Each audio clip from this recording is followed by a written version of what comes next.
Well, good morning, football fans. How you doing? UFL fans. Still in D.C. here. I'm leaving today. Go back to New York. I'm right now in Chinatown, D.C. And let's take a look about the 5 observations I saw this week in the UFL. Number one, same one I've been telling you all year. Birmingham's still the best team. You can make the case for St. Louis, but right now I'm still saying Birmingham. Two-time champions, and they're 5-0. Uh, I just think there's no team better.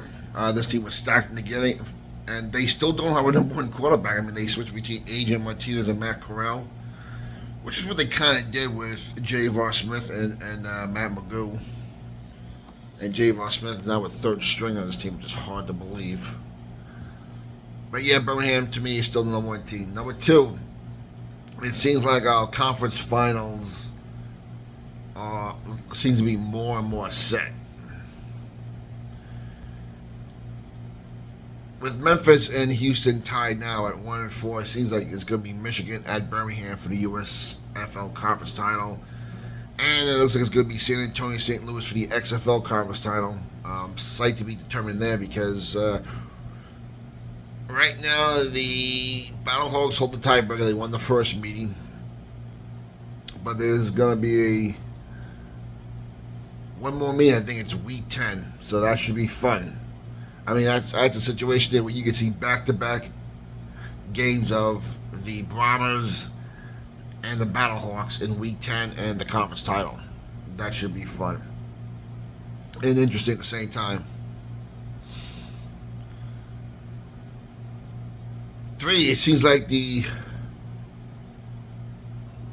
most exciting games left this season is going to be Birmingham. Well, it's going to be the Week 10 Battlehawks and Brahmas game, but it's also going to be seeing Birmingham go head to head with San Antonio and St. Louis. They got 1-1, I think. I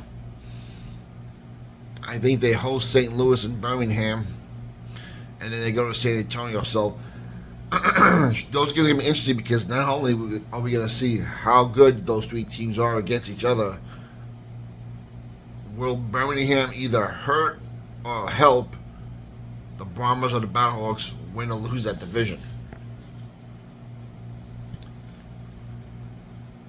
And of course, we still got one more game, too, with Birmingham and Michigan.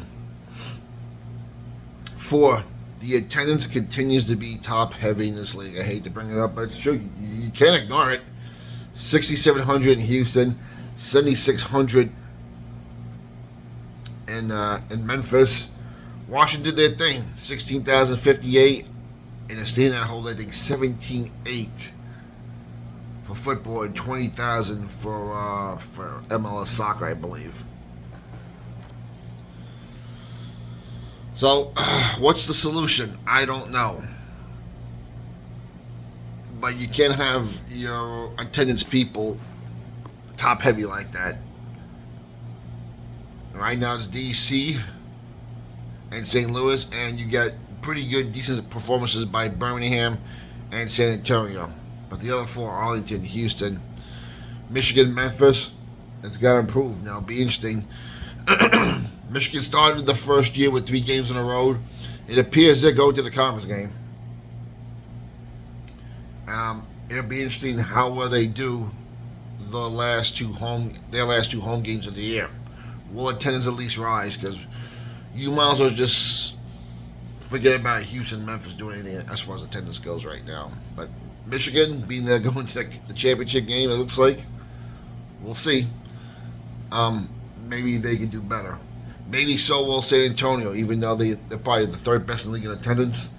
I hope the closer the season gets to, their attendance will go up as well.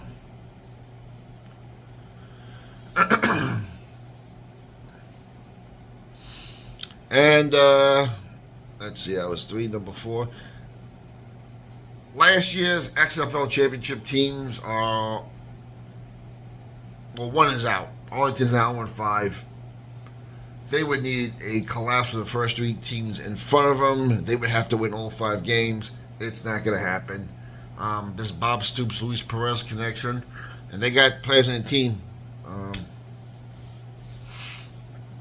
let's face it, they're done for the year. As far as DC Defenders goes, my team, they're home this week against San Antonio, a team they already lost to. They lose this game, bye-bye season. You might as well, and if St. Louis wins their game this week too, you might as well just pencil those two teams in the XFL championship game.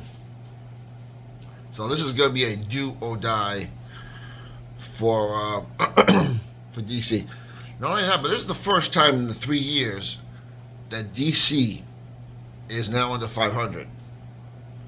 Now, we've given DC credit for the attendance.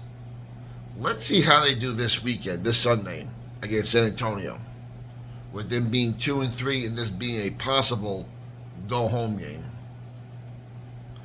I've often said it many, many times before. DC is like New York. It's a show-me town.